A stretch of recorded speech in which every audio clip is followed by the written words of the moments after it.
Hello दोस्तों, हमारे YouTube channel में आप सभी का स्वागत है।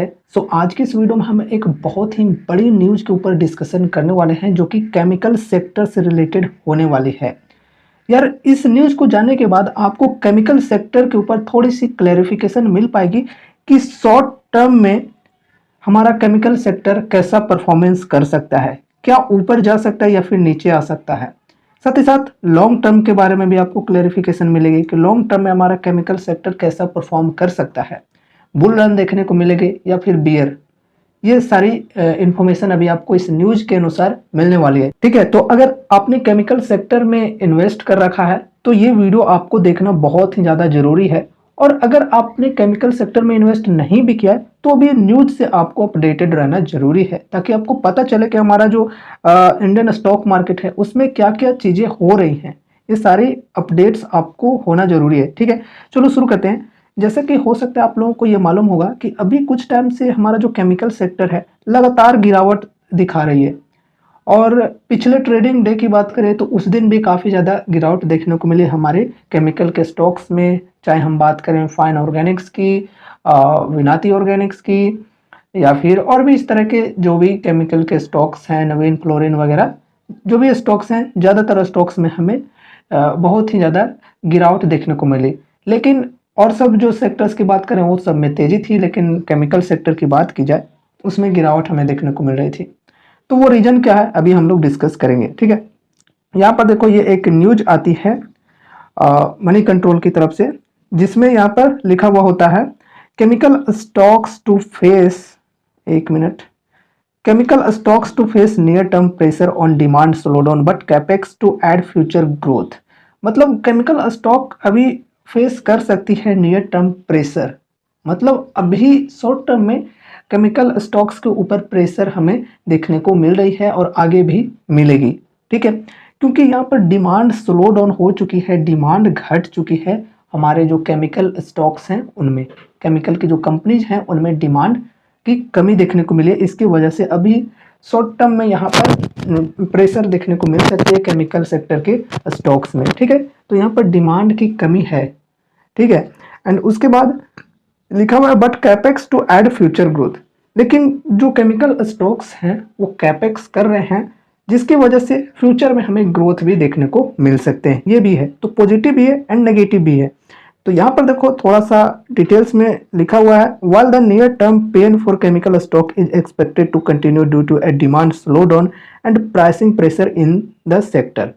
ठीक है, तो जैसा कि हमने अभी जाना कि जो डिमांड है वो उसमें कमी आ रही है केमिकल्स की, इसकी वजह से यहाँ पर शॉर्ट टर्म में अभी थोड़ी सी यहाँ पर प्रेशर देखने को मिलेगी, केमिकल स्टॉक्स में गिरावट हो सकती है।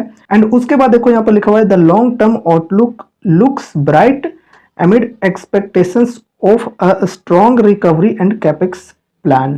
ठीक है, तो देखो यहाँ पर कैपेक्स भी कंपनीज कर रही हैं, तो कैपेक्स के अनुसार अगर देखा जाए तो आने वाले फ्यूचर में काफ़ी अच्छी यहाँ पर फ्यूचर ब्राइट हमें देखने को मिल सकती है। ये भी बात सही है। ठीक है, तो दोनों प्रकार के न्यूज हैं। सीधा सिंपल मीनिंग यहाँ पर यही कहता है कि अभी कुछ टाइम के लिए यानी कि शॉर्ट टर्म के लिए केमिकल स्टॉक्स के अंदर गिरावट देखने को मिल सकती है, बाकी फ्यूचर में कैपेक्स की वजह से हमें काफ़ी बढ़िया ग्रोथ देखने को मिल सकती है। अब देखो यहाँ पर इसका रीजन क्या है, रीजन सबसे बड़ा रीजन है यहाँ पर चाइना। ठीक है, बात करें अगर हम पहले की, तो देखो पहले चाइना कोविड-19 की बात करें तो कोविड के समय क्या था कि जो चाइना था थोड़ा सा प्रॉब्लम पड़ गया था, सभी देश पड़ गए थे, तो इस वजह से जो उनकी एक्सपोर्ट है केमिकल की वो कम गई थी। ठीक है, ऐसे में सब लोग इंडिया पर डिपेंडेंट हो गए थे केमिकल वाले, तो इंडियन जो केमिकल स्टॉक्स हैं इन्होंने काफ़ी ज़्यादा एक्सपोर्ट करना स्टार्ट कर दिया, जिसकी वजह से केमिकल सेक्टर जो है इंडिया के वो काफ़ी ज़्यादा तेज़ी हमें देखने को मिली थी उसके अंदर। ठीक है, तो चाइना देखो उतना एक्सपोर्ट नहीं कर पा रही थी, इस वजह से इंडिया के जो केमिकल्स थे उनकी डिमांड काफ़ी ज़्यादा बढ़ गई थी। अब यहाँ पर चूंकि चाइना फिर से यहाँ पर शुरुआत कर दिया है 23 से ही काफ़ी ज़्यादा एक्सपोर्ट करना शुरू कर दिया है, तो इस वजह से जो इंडियन केमिकल्स हैं उनकी डिमांड में कमी हमें देखने को मिल रही है। अब देखो चाइना के जो प्रोडक्ट्स होते हैं आपको पता है कि जो प्राइस होती है वो काफ़ी ज़्यादा लो होता है। ठीक है, इस वजह से उनके जो एक्सपोर्ट्स हैं वो काफ़ी ज़्यादा वो कर पाते हैं एक्सपोर्ट, ठीक है। अब यहाँ पर थोड़ा-सा यहाँ पर ये प्रेशर हमें देखने को मिल सकता है इस वजह से कि यहाँ पर जो डिमांड है वो केमिकल्स की वो कम हो गई है। अब यहाँ पर जो हमारे केमिकल के जो कंपनी है वो कैपेक्स कर रहे हैं और कैपेक्स करेंगे तो इनकी जो एक्सपोर्ट करने की क्षमता है वो बढ़ जाएगी, काफ़ी ज़्यादा ये मैन्युफैक्चरिंग करने लगेंगे एंड उसके बाद आगे चलकर हो सकता है कि यहाँ पर हमारी जो सिचुएशन है वो सही हो सकती है केमिकल सेक्टर में, फिर ये लोग भी ज़्यादा एक्सपोर्ट करने लगे, ठीक है। तो इसलिए ये लोग कैपेक्स कर रहे हैं, केमिकल सेक्टर कैपेक्स कर रही है। लेकिन यहाँ पर बात यह है मार्जिन की, अगर हम लोग देखने जाएं तो हमारे जो केमिकल सेक्टर है उसके अंदर मार्जिन की भी परसेंटेज कम हो गई है और ये भी रीज़न है कि हमारा जो केमिकल के स्टॉक्स हैं वो गिर रहे हैं। मार्जिन कैसे कम गए?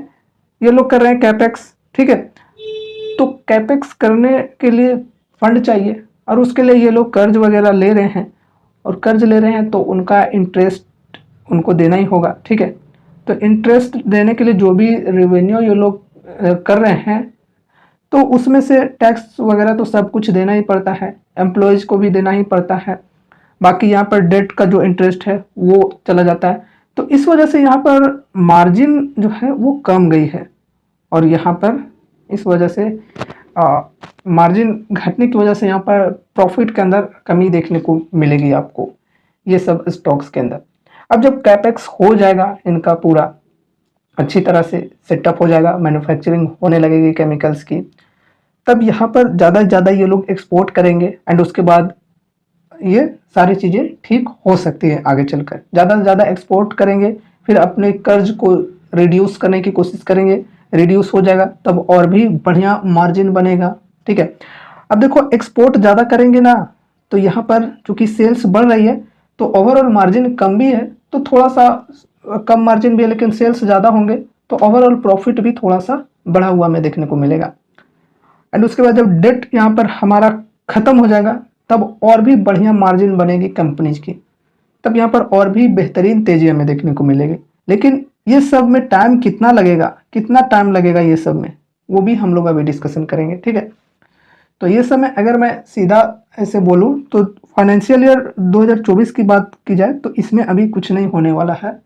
इसमें अभी कैपेक्स तो चल ही रहा है, कुछ नहीं होने वाला है। कहने का मतलब ये है कि इसमें अगर आप तेज़ी के एक्सपेक्टेशन कर रहे हो 24 में तो ज़्यादातर चांसेज है कि इसमें तेज़ी नहीं देखने को मिलेगी। 25 के फाइनेंशियल ईयर में ऐसा अनुमान लगाया जा रहा है ब्रोकरेज फर्म्स के द्वारा कि फाइनेंशियल ईयर 25 में मिड तक, मतलब Q2 के लास्ट तक यहाँ पर चीज़ें सही हो जाएंगी, ठीक है। कैपेक्स वगैरह हो जाएगा, एक्सपोर्ट इनका बढ़ जाएगा तो सही हो जाएगा। अब देखो यहाँ पर न्यूज आप लोग देख सकते हो, in several of the segments despite poor global demand China appears to have been rising its production in 2023। तो देखो यहाँ पर प्रोडक्शन इन्होंने 2023 में ही बढ़ा दिया है।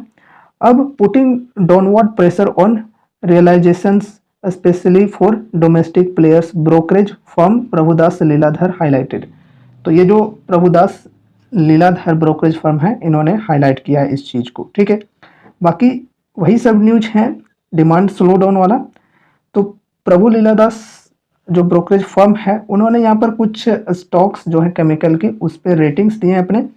यहाँ पर देखो the firm has hold rating on Gujarat Fluorochemicals, Jubilant, Ingrevia, Clean Science Technology and Fine Organic Industries. ये जो कुछ कंपनीज हैं इनमें होल्ड करने की रेटिंग दी है ये फर्म ने, ठीक है। अब it has a reduce call on SRF, Vinati Organics, Aarti industries, Deepak nitrite and nozzle.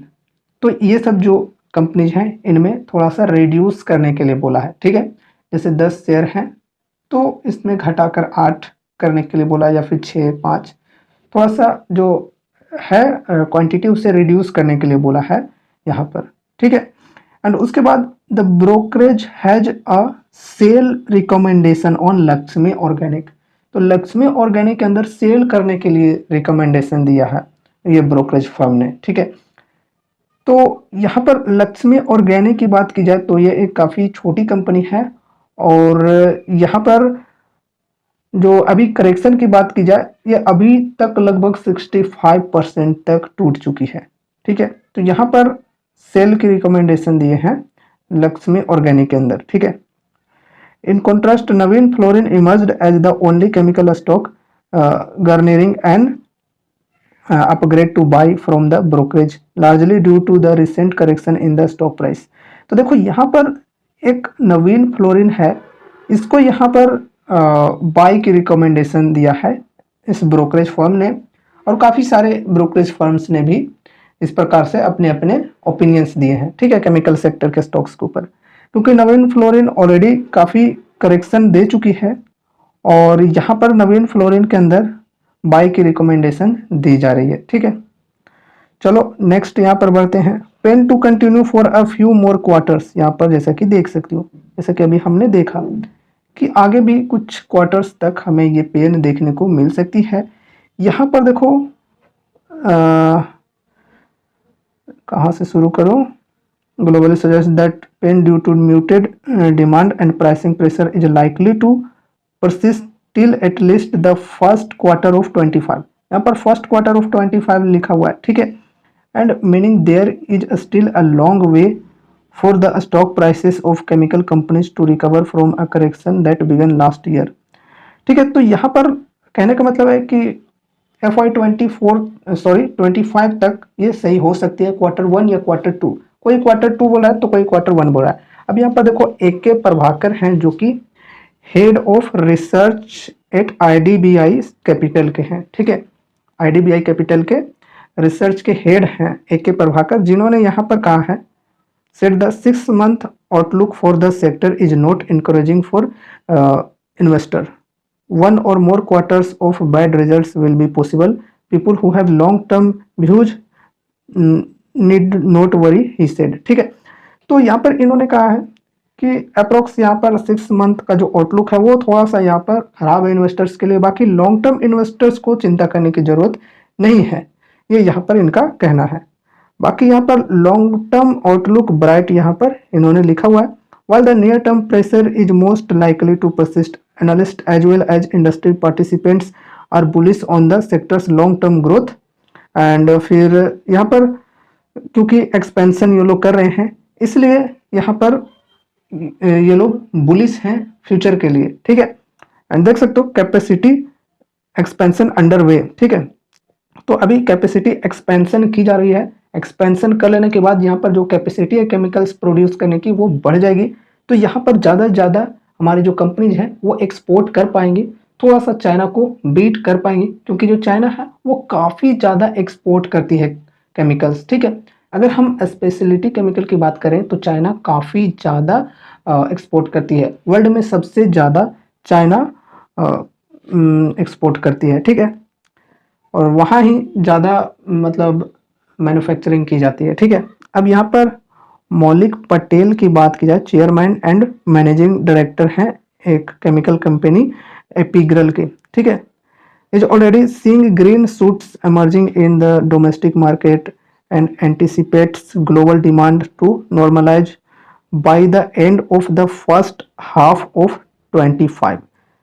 तो पिछले वाले में हमने देखा था कि किसी ने बोला था कि FY25 के फर्स्ट क्वार्टर तक ठीक हो जाएगा और तेजी देखने को मिलेगी, सभी चीज़ें यहाँ पर सही हो जाएंगी केमिकल सेक्टर के अंदर। एंड उसके बाद यहाँ पर मौलिक पटेल जी का कहना है, जो कि चेयरमैन एंड मैनेजिंग डायरेक्टर हैं एपिग्रल के, उनका कहना है कि FY25 में जो फर्स्ट हाफ है उस समय तक सही हो जाएगा। ठीक है, first half, end of first half. ठीक है, एंड ऑफ फर्स्ट हाफ मतलब यहाँ पर अप्रोक्स सेकेंड क्वार्टर के लास्ट तक। ठीक है, एंड यहाँ पर देखो और भी काफ़ी सारी चीज़ें यहाँ पर लिखी हुई हैं। Patel also justifies the capex undertaken by chemical majors even as demand remained muted. He believes the capex will push India up the ladder when competing with China, which is the world's largest producer of chemicals। ठीक है, जैसा कि अभी हम लोगों ने जाना, तो कैपेक्स सही तरीके से हो जाने के बाद चाइना को compete कर सकती है हमारी केमिकल कंपनीज। एंड उसके बाद कुछ और चीज़ों के ऊपर हम थोड़ा सा देख लेते हैं। तो देखो यहाँ पर भी वही चीज़ें लिखी हुई हैं कि चाइना मतलब केमिकल के क्षेत्र में काफ़ी ज़्यादा आगे है, और यहाँ पर काफ़ी ज़्यादा वो एक्सपोर्ट करिए स्पेशलिटी केमिकल्स तो बहुत ही ज़्यादा। और यहाँ पर जब कैपेक्स हो जाएगा तब काफ़ी बेहतरीन तरीके से हमें देखने को मिलेगी यहाँ पर ग्रोथ। देख सकते हो यहाँ पर, but now we expect to see improvement in FY25 as demand comes back while FY26 is likely to turn out much better, Patel said. तो यहाँ पर कहा गया पटेल जी के द्वारा कि जो FY25 है उसमें इम्प्रूवमेंट हम एक्सपेक्ट कर सकते हैं, और FY25 में डिमांड जो है वो वापस आ जाएंगे हमारे केमिकल्स के ऊपर, एंड फिर FY26 में लाइकली और भी मच बेटर हो सकता है। ठीक है, तो यहाँ पर ये कहना है ये सभी ब्रोकरेज फर्म्स के थ्रू, और जो भी चेयरमैन हैं या फिर मैनेजिंग डायरेक्टर्स हैं अलग अलग कंपनीज के, उनका। ठीक है, तो ये रही केमिकल स्टॉक्स के ऊपर एक बहुत ही बड़ी न्यूज, जो कि डिमांड स्लो डाउन के कारण हमें देखने को मिल रही है कि यहाँ पर गिरावट देखने को मिल रही है हमारे केमिकल के स्टॉक्स के अंदर। और किस किस केमिकल स्टॉक्स के ऊपर जिक्र किया गया है ब्रोकरेज फर्म के थ्रू, वो भी हम लोगों ने देखा। अब अगर हम एक लॉन्ग टर्म इन्वेस्टर हैं तो हमें ये सब जो गिरावट है उनको एज अ अपॉर्चुनिटी यूज करनी चाहिए। अब यहाँ पर मैं आपको बोलना चाहूँगा कि ये कोई रिकमेंडेशन नहीं है कि आप लोग यहाँ पर इन्वेस्ट कर दो कोई भी स्टॉक में, ना ही कोई एडवाइस दे रहा हूँ। तो कोई भी डिसीजन लेने से पहले आपको अपने फाइनेंशियल एडवाइजर से कंसल्ट करने हैं या फिर खुद से रिसर्च करनी है। ठीक है, सो ये रही हमारी आज की न्यूज, और इस न्यूज में हम लोगों ने केमिकल सेक्टर के बारे में सारी चीज़ों को समझा है कि शॉर्ट टर्म में केमिकल सेक्टर में थोड़ी सी हमें गिरावट देखने को मिल सकती है, और लॉन्ग टर्म की बात की जाए तो FY25 से लेकर 26 तक सारी चीज़ें ठीक हो सकती हैं और डिमांड वापस आ जाएंगी। तो यहाँ पर केमिकल सेक्टर के जो स्टॉक्स हैं उनमें भी तेज़ी देखने को मिल सकती है। लेकिन ऐसा नहीं है कि आप कोई भी केमिकल सेक्टर के स्टॉक्स में इन्वेस्ट कर दो, आपको सारी चीज़ों को देखना होगा। अगर कोई भी कंपनी में इन्वेस्ट करना है तो सबसे पहले वो उनके फंडामेंटल्स देखना होगा, बिजनेस देखना होगा, कैपेक्स कंपनी कर रही है या नहीं, क्योंकि मेन तो यहाँ पर कैपेक्स की ही बात की जा रही है। ठीक है, तो देखना होगा कि कंपनी कैपेक्स कर रही है या नहीं, ये सारे इन्फॉर्मेशन जुटाने होंगे। उनके प्रॉफिट्स लगातार बढ़ रहे हैं या नहीं, पास्ट के परफॉर्मेंस देखना बहुत ही ज़्यादा जरूरी है, बैलेंस शीट्स वगैरह देखने, सभी चीज़ें देखकर ही इन्वेस्ट करना है कोई भी कंपनी में। ठीक है, सो अगर आपको हमारी आज की ये वीडियो पसंद आई तो इस वीडियो को लाइक कर देना, चैनल पर नए हो तो सब्सक्राइब कर लेना, और अगर अभी भी आपके मन में कुछ भी क्वेश्चंस हैं, कुछ भी डाउट्स हैं, तो आप कमेंट के माध्यम से हमसे पूछ सकते हो। तो मिलते हैं अगले नए वीडियोज़ के साथ, तब तक के लिए बाय बाय।